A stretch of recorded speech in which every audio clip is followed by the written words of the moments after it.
My name is Larry Franks. We own a corporation and an LLC, which is comprised of 3 restaurants and a food service business, all here in Baltimore.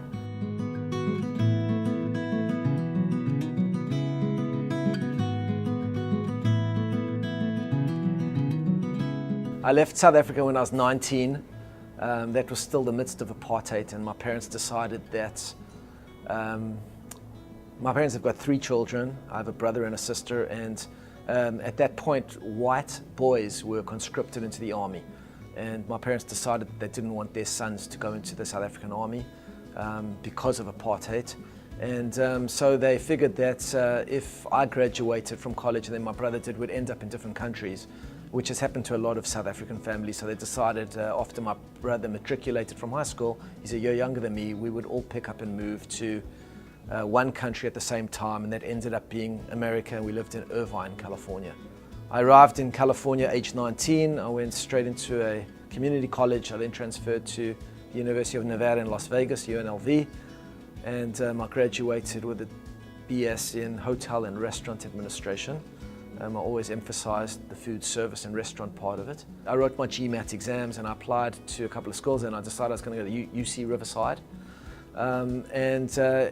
In between, I took off a couple months and I was traveling around Europe. And while I was in Europe, my father called me and he said, "I found you a business." I said, "But Dad, I am going to do an MBA." He said, "Well, you need to come back early from Europe and look at this business. I think it's great for you." So I wrapped up my trip. I flew home, and there was a little deli on Von Karman Avenue in Irvine, California. We went in there. The deli had failed, and I went in there and we built this sandwich shop basically from scratch.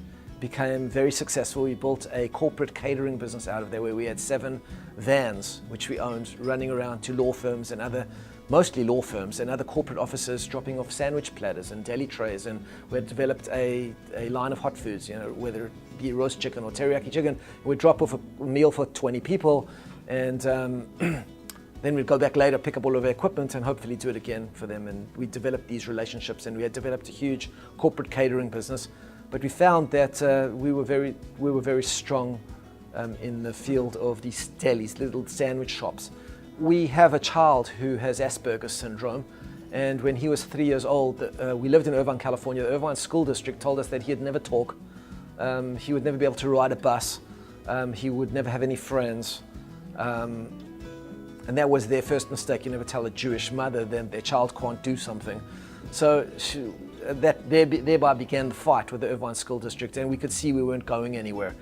Also, my other 3 children had become Orthodox, and there weren't any schools in the area that were going to work for our children. So we had really 2 choices. We could either move to Los Angeles or Baltimore, because Baltimore we wanted to go somewhere where we had some friends or some family. We needed some structure in our lives. So I have a very close friend that I'd been friends with since I was 13 who lives in Baltimore.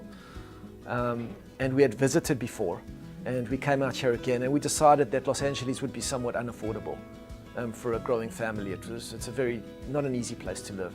So we moved to Baltimore. We had done our research. There was a lot of infrastructure, and the school district here seemed to be able to offer Jeremy some services that we didn't feel we could be found in California. So we ended up in the Park Heights area because we were Orthodox Jews, and this is where all the Orthodox in Baltimore live, inside of this 2 or 3 mile radius. So that's how we ended up here. In the meantime, there is a realtor in Baltimore named Barry Nabosny, and we had befriended Barry, and he said, "There's a location in the Green Spring Shopping Center. You guys are perfect for it. The landlord it's sat empty for 2.5 years. The landlord won't rent it to just anyone, and you need to open a kosher restaurant there." And that's where the seed came from Barry Nabosny.